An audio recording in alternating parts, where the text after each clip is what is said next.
I just uncovered my dad's darkest secret, why he and my MOM were so hellbent on painting the new therapist as a hero and the disgraced youth counselor as a villain. I first noticed her the week before Thanksgiving. It was cold that morning, too cold to be standing outside, but I had forgotten my gloves again. I kept blowing into my hands trying to stay warm when I saw her, standing by the hedge across from the bus stop, hoodie up, arms crossed, eyes fixed on the sidewalk, not moving, not smoking, just watching. She was new. I knew that much because nothing in our neighborhood changed without someone's mom texting about it. And believe me, my mom was one of those moms. That night, while helping peel potatoes, I asked, "Who moved into the Ellisons' old place?" Mom's lips thinned. "Nobody you need to worry about." Dad didn't even look up from his phone. "She's trouble." I frowned. "How do you know?" "Because she dresses like she doesn't want to be seen," Mom muttered, dropping a potato in the pot. "And you do well to keep your distance. Girls like that don't end up in neighborhoods like ours by accident." I was 14, but I wasn't stupid. When grown-ups talked in warnings and vague threats, it usually meant gossip they weren't willing to explain. So I asked around. At school, the rumors about the new neighbor flew fast. She used to be in jail. She had a relationship with a teacher at her last school. I heard she's not allowed near kids. None of it made sense. The woman, Diana, someone said, looked like she wanted the ground to swallow her whole. Always in the same dark hoodie, same blank stare. If she was some kind of seductress, she wasn't selling it well. She didn't even wear makeup. But here's what got me. She showed up near the bus stop almost every morning. Not close, just far enough to be watching. And always watching the girls. Not the boys, just the girls. She never smiled, never waved, just stood there like a statue carved out of fear and something I didn't yet understand. By late November, I had trained myself not to look at her. I figured if I pretended she wasn't there, she'd disappear. But she never did. I didn't want to believe the stories, but I also didn't want to be wrong. So I listened to my parents, even when the way they talked about her made me feel like I was swallowing gravel. Then came that night. It was stupid. I wasn't supposed to take the shortcut behind the old middle school, especially not after dark. But I missed my usual bus and didn't want to walk the long way home in freezing wind. So I ducked behind the building past the dumpsters, thinking I'd be home in 15 minutes. That's when I saw the truck, parked halfway into the alley with the engine off. Two men leaning against the hood, both smoking, both watching me. I hesitated. "Hey," one of them said. His voice was too casual. "You need a ride?" My heart kicked up hard. "No thanks," I said quickly. "Come on," the other one called. "It's cold. We'll take you home." They started moving toward me, one on each side, blocking both exits. I froze. My backpack felt too heavy, my feet too far away. Then, from behind a fence, a figure stumbled out. Diana, hair in her face, hoodie crooked, one hand clinging to a bottle. "Hey," she slurred. "That's my niece." She waved her bottle and staggered between me and the men. The two of them stopped, glancing at each other. Diana leaned into me hard like she was drunk off her mind. She whispered fast, sharp, "Don't run. Just walk." Then she laughed loud, fake cracked. "Oh my God, you scared me," she yelled, pulling me into a sloppy side hug. "I thought you were someone else." The men looked uncomfortable now. The one with the cigarette shook his head. "Whatever," he muttered. "Freakin' weirdo." They got in the truck and drove off, slow at first, then faster. Only after the sound faded did Diana straighten. Her hand, still gripping my shoulder, trembled. Her eyes met mine, dead sober now. "You okay?" she asked, voice low. I nodded. "Good," she said. Then, almost too soft to hear, "Don't take that route again." And just like that, she turned and disappeared into the shadows. I didn't move for a long time. When I got home, I told my mom everything, about the men, about the truck, about Diana. She didn't react the way I thought she would. She didn't grab me or cry or call the police. She just pursed her lips and said, "That woman is manipulating you." Then she picked up her phone and called Uncle Fallon. The next morning, Diana wasn't by the hedge, but I was, waiting, watching. I told the truth. I know I did. But the more I repeated the story, the more it started to feel like I had imagined the whole thing. "I'm not saying she didn't scare them off," my dad said that night, leaning on the kitchen counter like he was talking to a client instead of his daughter. "I'm saying it's an old trick. You act like the hero so the kid trusts you." "She didn't act like anything," I snapped. "She was pretending to be drunk." "Exactly," Mom said, like she'd won a courtroom case. "She staged the whole thing. That's grooming, sweetheart. They earn your trust so they can get close." I felt sick. "You think she set it up?" I whispered. "We're not accusing," Dad said. "We're explaining. People like that, they know how to look desperate. They know how to make you feel sorry for them." "And scared," Mom added. "That's part of it. You feel scared, then they swoop in, then suddenly they're the only one you trust. It's textbook." I wanted to scream. I wanted to punch the wall. Instead, I sat at the kitchen table, fists clenched in my lap, biting the inside of my cheek until I tasted blood. That night, Uncle Fallon came over. He always smelled like leather and coffee, and he wore that same muted brown jacket he'd worn since I was 8. My parents trusted him more than they trusted anyone, because he was clinical, because he didn't get emotional. Walk me through what happened, he said, notebook in hand, like I was a client in his office. So I told him everything. When I finished, he flipped a page and nodded like he already knew where this was going. It's not uncommon for disturbed individuals to insert themselves into situations that make them look helpful. It's a control tactic, especially when there's a history of manipulation or trauma. She never touched me, I said fast. She didn't have to, he replied calmly.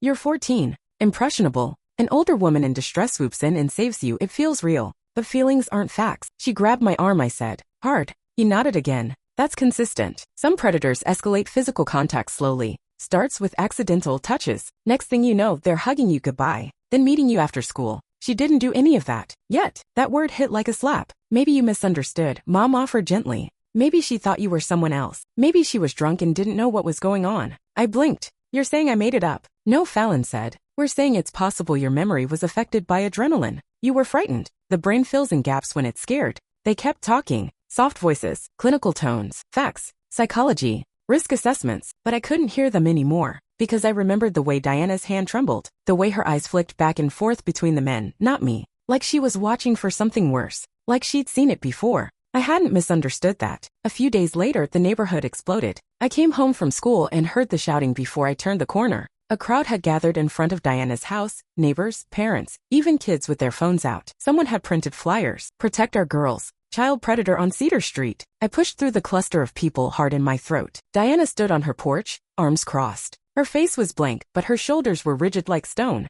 A man with a bullhorn shouted from the curb, "We don't want your sickness here." Then I saw him. One of the men from the alley, the one who offered me a ride, stood across the street, recording the whole thing with his phone. He wasn't part of the protest. He didn't say a word. He just filmed. Slowly, like he was proud of it. That night, I asked my mom if anyone had reported what happened. She gave me a strange look. What happened? With those guys, I said. From the alley. The truck. She sighed, then leaned in like we were sharing a secret. Sweetheart, if those men were real, they would have been arrested by now. But we don't even know their names. You didn't get a license plate. You don't remember what they looked like. I stared at her. I didn't make them up. I know you believe that, she said, brushing my hair off my face. And just like that, she took my truth and folded it into something soft and useless. That night, I stared out the window for hours, watching Diana's porch light flicker through the trees. And even though my whole family thought she was the danger, I couldn't stop thinking about how she had stood between me and two grown men, shaking like she was the one who needed saving. The note showed up the next morning. I didn't find it in the mailbox or slipped under my door.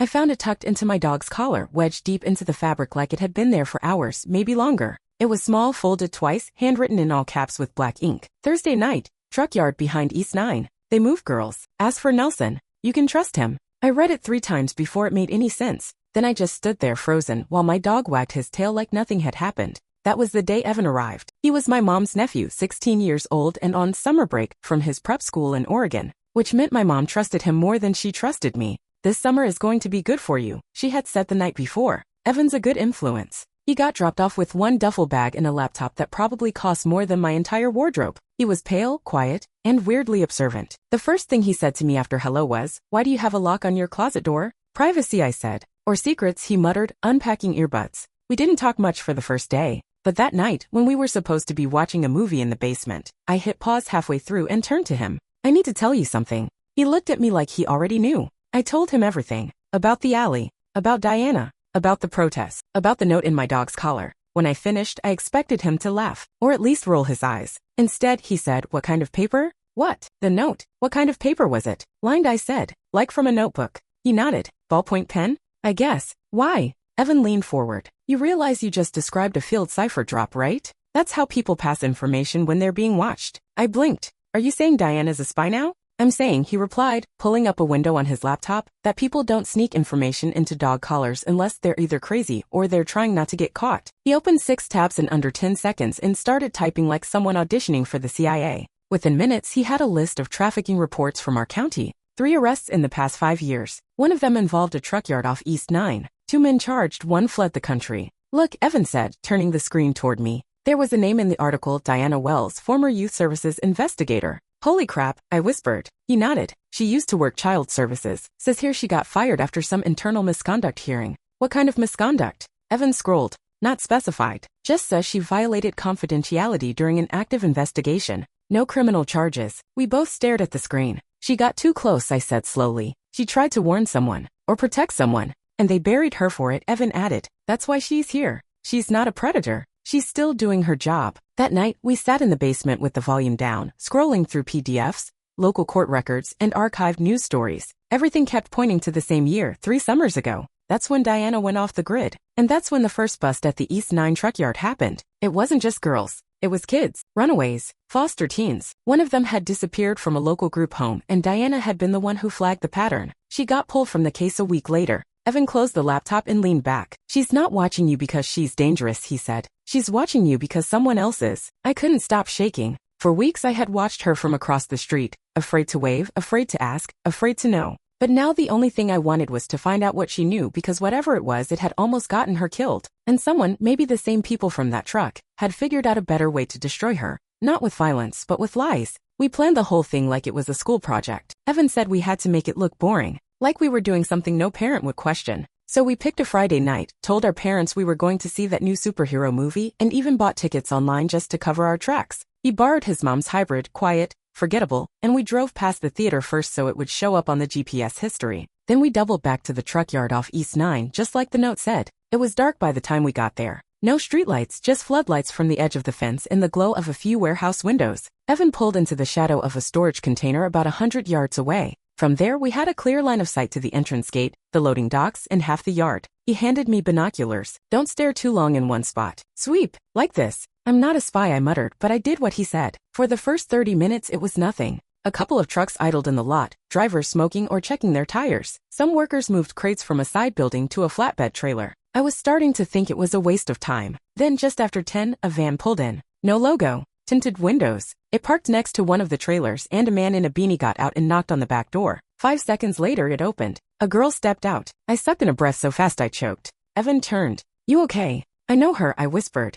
She goes to Lincoln. She's in my English class. We watched as she handed something, a folder maybe, to the man. Then 2 other girls followed her out. One looked no older than 10. Another guy appeared from behind the trailer. This one wore a suit. Not a cheap one either. He shook hands with the driver of the van, spoke to the man with the folder, then started walking down the line of trucks like he was doing inventory. Evan grabbed his phone and started snapping pictures. License plates, he muttered. Get everyone you can. What are they doing? I asked, my voice barely a breath. Evan didn't answer. He just kept clicking. A moment later, another van pulled in, this one followed by a semi. The same pattern repeated, girls out, quick exchange, handshake, folder, driver nodding like it was business as usual. One of the semis backed up to a loading bay, and I watched a boy, maybe 15, guide 2 girls, blindfolded, up the ramp. I couldn't breathe. I stammered. I can't watch this. Evan reached across and grabbed my wrist. You have to. This is evidence. You're not just watching it. You're recording it. So I did. I took out my phone and filmed the next 10 minutes. The boys in hoodies handing over envelopes. The clipboard. The girls led from one vehicle to another like cargo.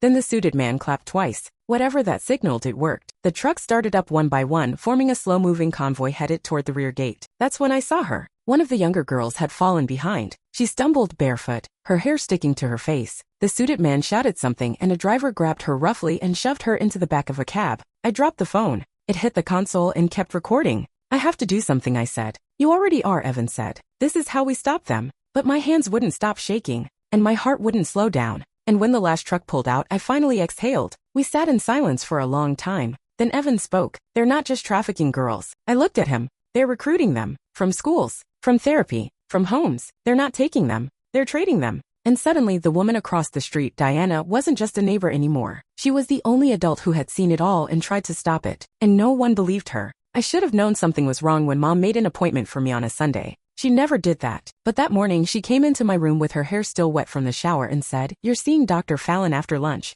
I looked up from my phone. Why? He just wants to check in. I almost laughed. Because I told you about a possible trafficking ring? Or because I mentioned Diana might be trying to help people? Her face tightened. Because you're getting obsessive and your uncle is trying to help you process that. Don't make it difficult. So I went. Not because I trusted him, but because I needed to see how far this thing went. Fallon's office smelled like dust and hand sanitizer. He wore a navy sweater instead of his usual sport coat and greeted me with a smile that felt fake all the way down. "Hey kiddo," he said. "Let's catch up." He didn't ask about school. He didn't mention Diana. He talked about stress, feeling unsafe, losing trust in adults. Like he was laying breadcrumbs toward a diagnosis. Finally, he leaned forward, folded his hands, and said, "Have you ever considered something more immersive? A retreat, maybe. Time away from the noise. I stared at him. Like a vacation?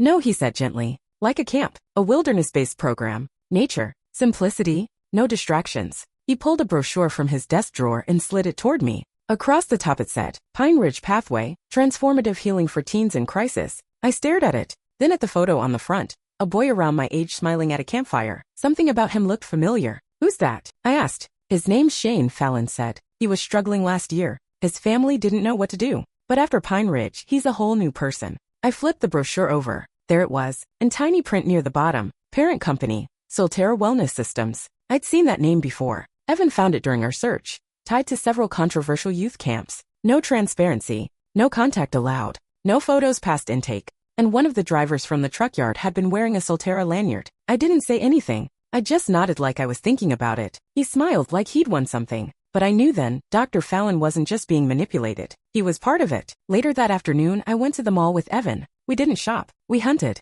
There was a girl I remembered, Haley, who'd vanished from school last semester and just returned 2 weeks ago. She'd been sent to a ranch after she lashed out at a teacher. That's what the principal told us. We found her in the food court, sitting alone with headphones. I approached carefully. Hey, Haley. She looked up, eyes hollow, shoulders hunched like someone always about to get hit. I'm not supposed to talk to anyone about it, she said before I even asked. About what? Camp. Her voice cracked on the word. It wasn't a camp. We sat down. I didn't press. Just waited. After a minute, she said, they lock you in a trailer the first night. Say it's to adjust. You're not allowed to ask where you are. They take your phone, your shoes. You don't know how far you are from town. Just fences and woods. She blinked fast like she didn't want to remember. There were girls who tried to leave. They didn't come back. They said they were transferred, but no one would say where. I felt sick. Did Fallon send you there? She nodded once. My mom said I was acting out, that I needed healing. He told her the camp worked miracles. That's the word he used. Miracles. When I told Evan later, he just said I knew it, but hearing it out loud.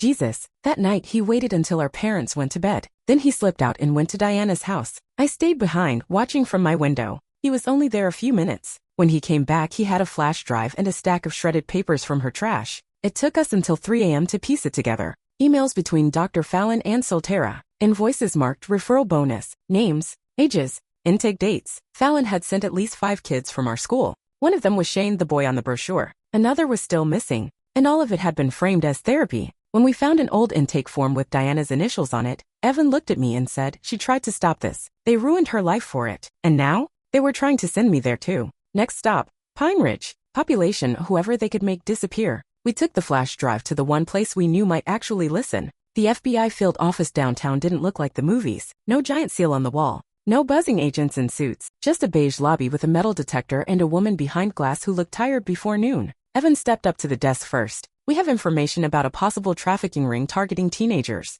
We think it's tied to a fake therapy program. And one of the recruiters is a licensed therapist. The woman blinked like she'd heard weirder but didn't want to say it out loud. Who referred you here? No one, I said. We brought proof. That word changed everything. An agent met with us in a back room. His name was Ramirez, mid-30s, crisp voice, said he worked organized crimes and had been following a case out of state that sounded eerily similar. We gave him the flash drive, the photos from the truck yard, the screenshots of Fallon's emails, Haley's statement printed and signed. He didn't blink once while reading. When he got to the intake logs, kids' names, notes, timelines, he leaned forward and said, "Where did you get this?" Diana, Evan said. She used to be a youth services advocate. They shut her down, but she's been watching ever since. Ramirez exhaled slowly. She's one of ours. What? I said. She's been feeding tips to a regional task force for 2 years. Off the record. Unpaid. We didn't publicize it for her safety. I felt like the air got sucked out of the room. Why didn't you stop it? I asked. He looked at me. Not angry, tired. Because without names, places, and a pattern, it's just smoke.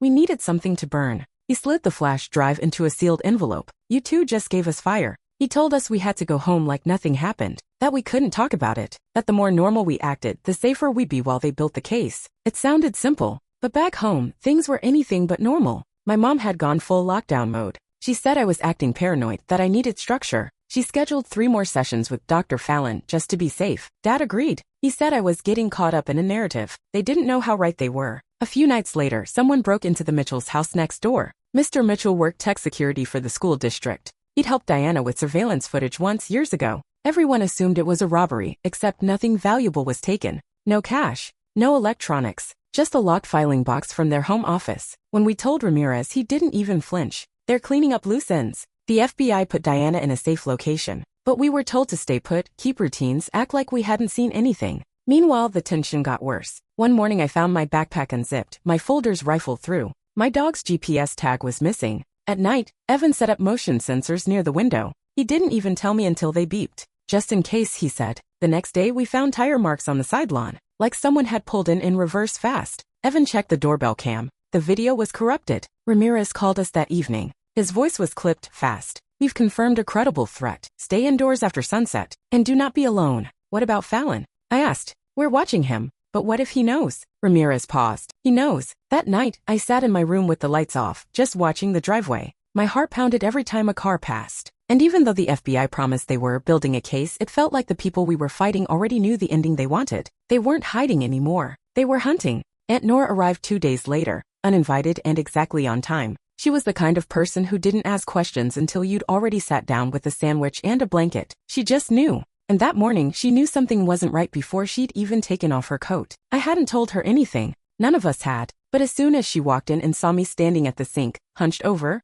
rubbing my wrist, she said, "What happened to your hand?" I flinched. "Nothing." She crossed the kitchen in 3 steps, lifted my sleeve gently. They are still faint but undeniable were the bruises from the night I had pulled back from Dr. Fallon's brochure and he'd steadied me. I brushed it off then, said it was fine. But the marks lingered like a fingerprint left in panic. Nora didn't ask permission. She just looked me in the eyes and said, "Tell me everything." And I did. From the bus stop, to Diana, to the alley, to the note, to the truck yard, to Fallon, to the FBI. I didn't even realize I was crying until halfway through. When I finished, she sat back, took a long breath, and nodded once. "I believe you," she said. "And now we're going to do something about it." That night, she called a family meeting. Mom resisted. "It's not the time for drama, Nora." But Nora wasn't asking. She made tea like it was war preparation, set her phone on the table face down, and said, "Sit." Dad came first, eyes tired, hands in his pockets. Mom followed, holding a dish towel like a shield. Evan sat beside me, silent. Nora didn't raise her voice. She didn't need to. She began with questions. About Fallon.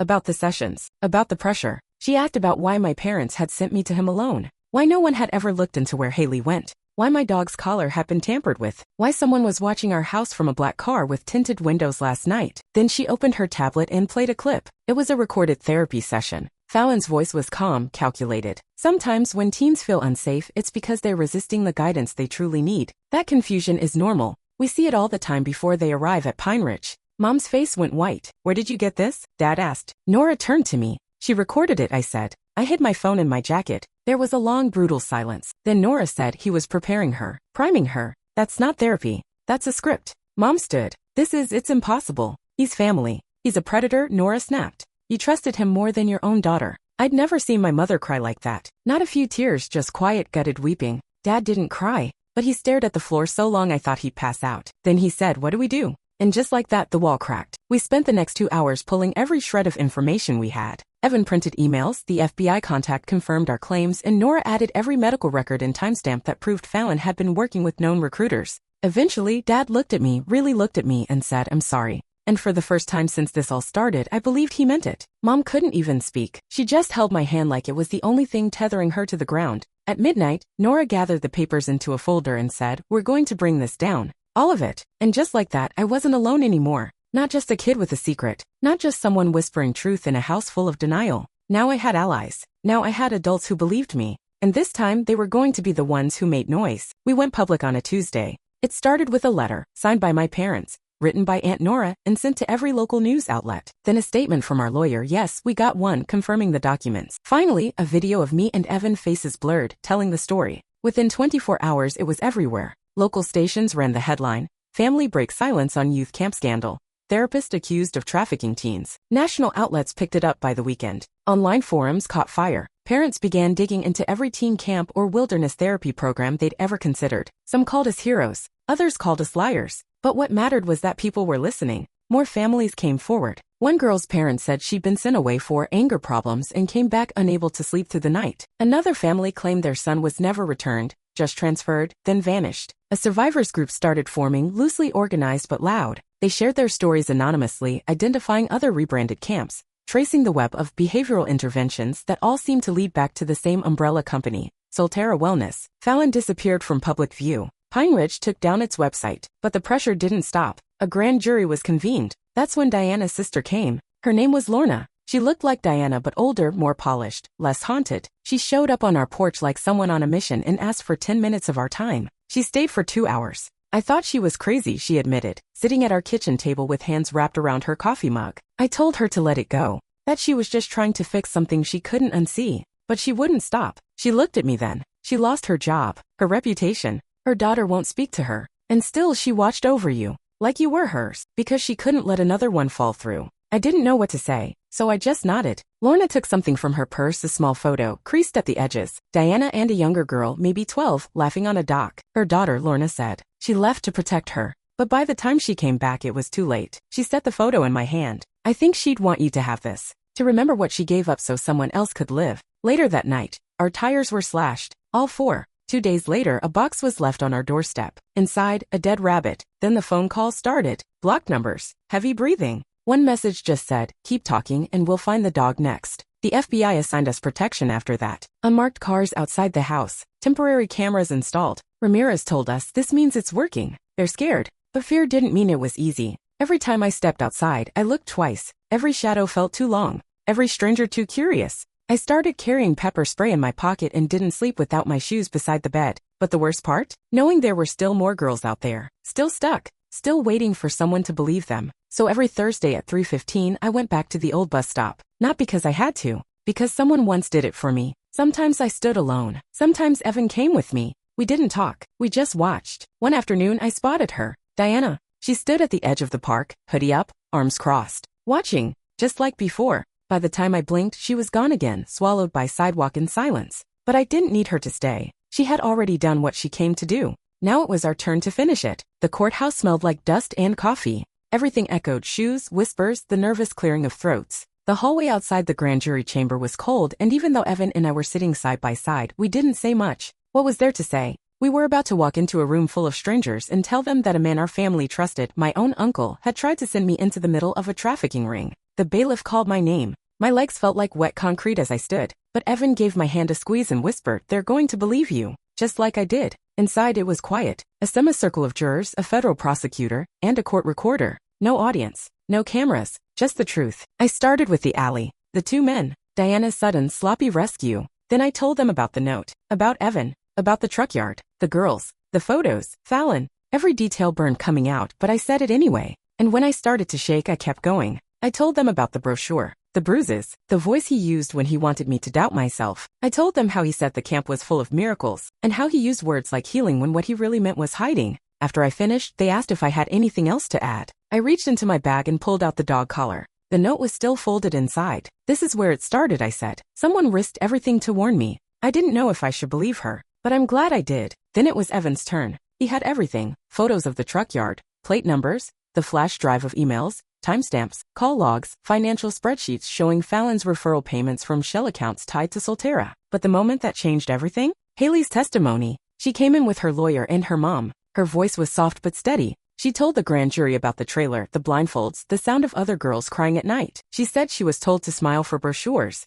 that if she didn't cooperate, she'd be transferred. No one ever explained what that meant, but she was sure it wasn't anything good. Her final sentence silenced the room. I thought I was broken until I realized I was being broken on purpose. That's when the room shifted. The grand jury deliberated for only a few hours. Indictments came quickly. Dr. Fallon, charged with conspiracy to commit human trafficking, child endangerment, and fraud. 2 co-owners of Pine Ridge, indicted for unlawful restraint and money laundering. 3 recruiters, some posing as therapists, others as guidance counselors. And the man in the suit, the one from the truck yard, he turned out to be a regional coordinator for a private behavioral network with camps in 7 states. He was arrested trying to board a plane to Mexico. When the news broke, I didn't feel victory. I felt relief, but also grief, because no matter how many were indicted, it didn't erase what had already happened to the girls who didn't come home. It didn't undo what Diana lost, or what Haley would carry for the rest of her life, but we had stopped them. That mattered. At home, things felt different after the grand jury. Dad started asking me real questions, like how I was sleeping, what I needed. Mom stopped talking about Fallon, stopped talking mostly, but when she did, it was softer. Aunt Nora stayed with us for a while. She cooked dinner and reminded us that healing isn't a straight line. Evan went home after a month, but he texted me every single Thursday at 3:15, still watching. "You?" And I always answered. Always. We weren't the same kids who uncovered a secret. We were witnesses. And now no one could take that away. It's been 7 months since the indictments. Some days it feels like a dream I had once, sharp and terrifying but far away. Other days it's still right under my skin. I started working at a youth center after school. Just a few hours a week. Peer mentoring, they call it. Basically, I sit with younger girls, play Uno, and listen when they talk about stuff their parents don't. Sometimes they talk about teachers, sometimes stepdads, sometimes friends who text too much too late at night. I never tell them what I went through, not unless they ask. I just say, you can trust your gut. If something feels wrong, it probably is. One afternoon, a girl named Riley asked, how do you know who's safe? I said, you don't, not always, but sometimes you watch. I meant it. I still watch. Every Thursday at 3:15, I stand at the bus stop near the corner of Cedar and Main. It's not where I catch a ride anymore. I just go, hoodie on, quiet, like Diana did. Most of the time nothing happens, but last Thursday something did. It was warm out. A group of middle school girls were waiting, laughing, checking their phones. I recognized a few from the center. I was across the street sipping iced tea, trying not to stare too hard. Then I saw him. Mid-30s, ball cap, plain jacket, holding a clipboard but looking around too much. He hovered near the edge of the group, just close enough to overhear, not close enough to draw attention. Then he stepped toward one girl and said something. She froze. Her smile vanished. He smiled back. That's when I crossed the street. Calm, slow, not dramatic. Hey, I said, standing beside the girl. Mom's looking for you. She told me to walk you home. The man looked me up and down. You her sister? Cousin, I said, cool and steady. He hesitated. I was just asking if they knew where. I think you need to leave. He frowned. Look, I'm not doing anything. You don't have to act like. I took out my phone. Open camera. No hesitation. He stepped back. You don't have to record me, he snapped. I do, I said. People like you hate being seen. He turned fast and walked down the block. Not a full sprint, but fast enough. The girls stared at me wide-eyed. One of them said, who was that? I shrugged. Probably nobody. But I watched until he disappeared. That night I walked home with my hood up, my earbuds in, and my keys laced between my fingers just in case. When I passed the park near the old alley, I slowed down. And there she was. Diana, standing just beyond the lamplight. She didn't wave. She didn't smile. Just nodded once. Then she turned and disappeared into the trees. I don't know where she lives now. If she has a new name. If she ever got her daughter back. But I do know she's still out there, watching. Same as me. Not because it's our job. Because someone has to. Because sometimes, all it takes to stop something terrible is one person stepping in and saying, I see you. Now that person is me.